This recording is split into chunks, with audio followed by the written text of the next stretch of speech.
trial and error, of course, and I found that the best way to do this so far is to use one of these tungsten carbide scrapers to get all the anti-fouling off, get as far into the paint as you can, and then a belt sander to clean it back. You can see on the other side here,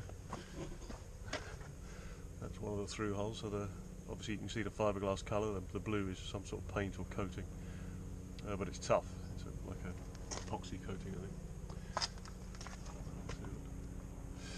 Those through holes, they're just knurled bronze tubes that are fiberglassed in, no flange on them. It'll be tricky getting them out.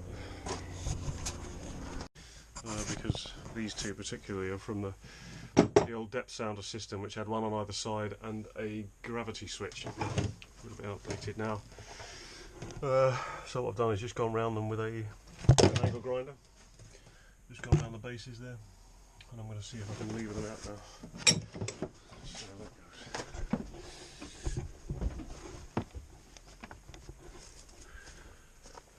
Is it that one? No, this one.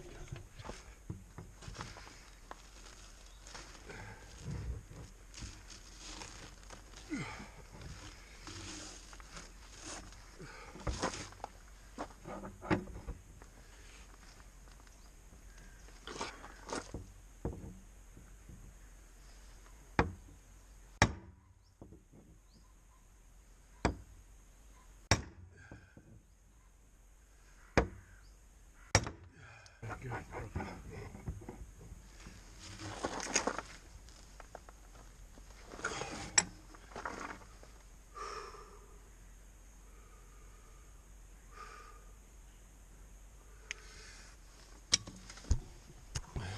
Fail.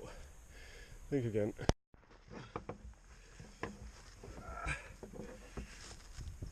The power of Christ compels you. Power of Christ compels you.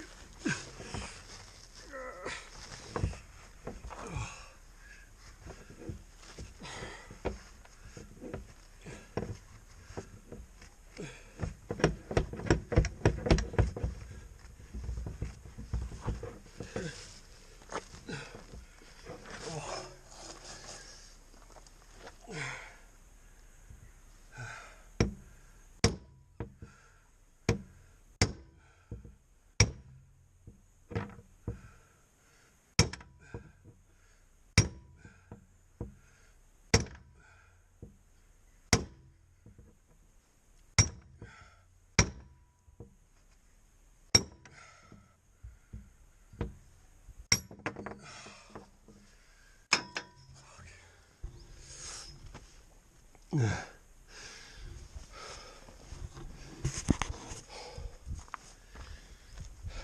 ended up having to cut the thing off on the inside, which in a tight space with an angle grinder is not funny at all. Works at least. There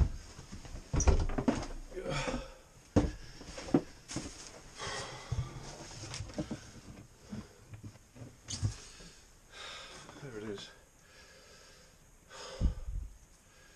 I think it was the heat that did it really more than anything else, but as you can see, no flange on it, just a knurled bronze tube.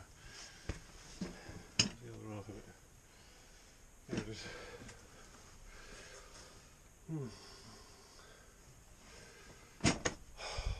Three more to go. Well, that's day one complete. Frank has put me in what I consider to be prime position here in St Winner. So I'm on a bit of hard standing there, and it's all nicely propped. Got my cover on it. Save up some more milk bottles now. And today I've achieved getting out all 5 of the through holes that I wanted to get out. Oh god, and they were hard work. And sanding the hole back, and I've put a dip here. Probably can't see it on the camera, but that's scooped out there. Look how thick that is. It's got to be half an inch.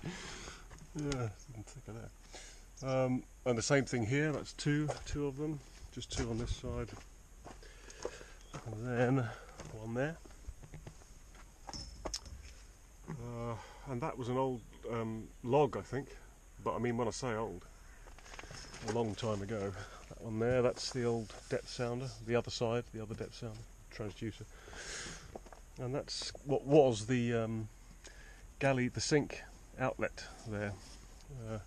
I'm going to rework that, do something different. So it's off to buy some acetone on the way home, and then the next time I come, which hopefully will be Monday, I'll make good those, from the outside at least.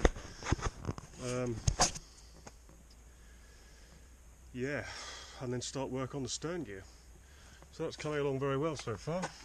Great. She's properly put to bed. I can stop worrying.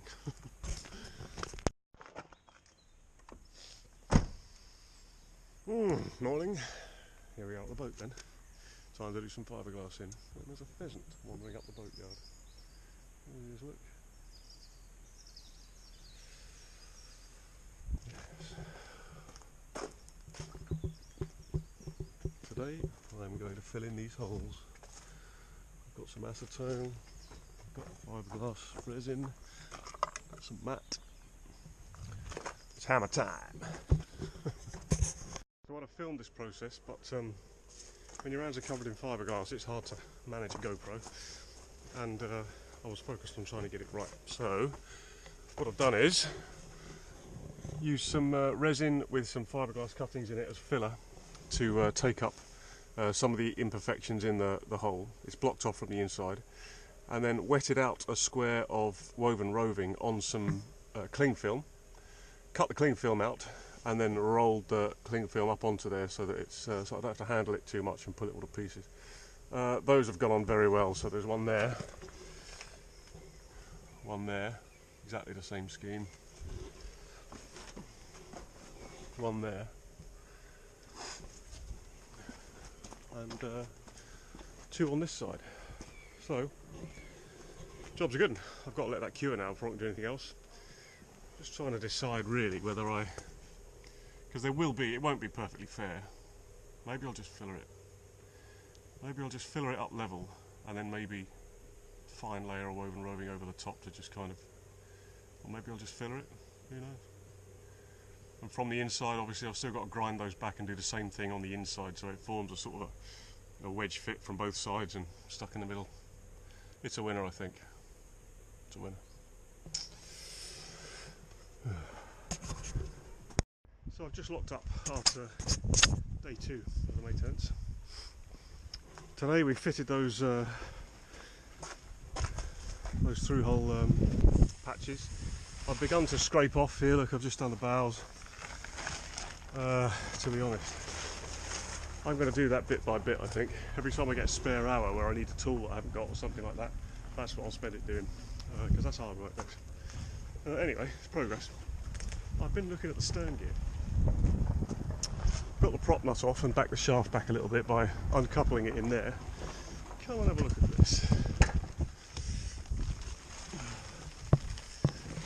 Oh, as soon as we're up here, I've also removed the mast step, the old mast step, taken that out, put it in the boot of the car.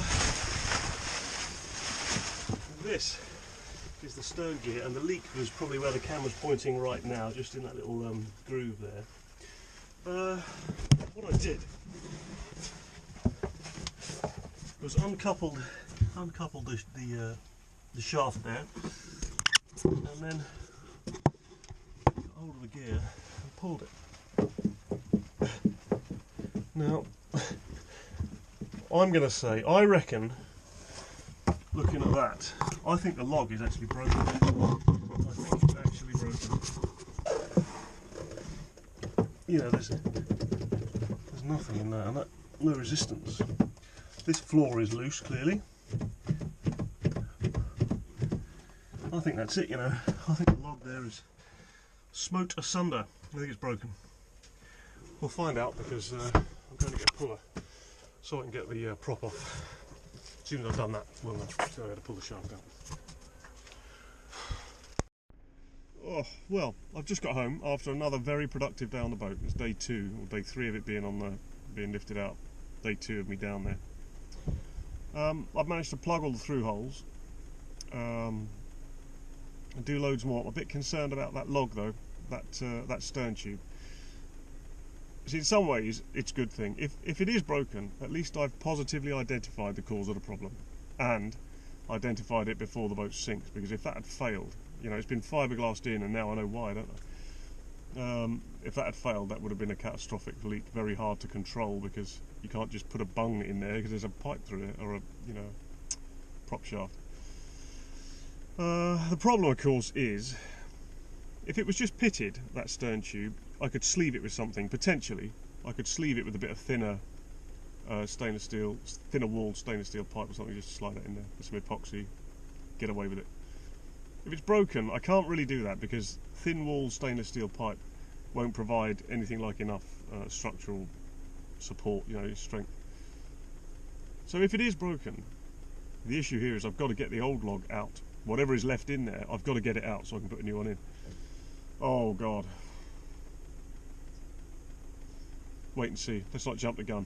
I've just bought some pullers so I can get the prop propeller off, and the flange that connects to the gearbox off the shaft. So the next time I go down there, hopefully tomorrow, I'll be able to draw that shaft and get an actual idea of what's going on. And we'll see. God.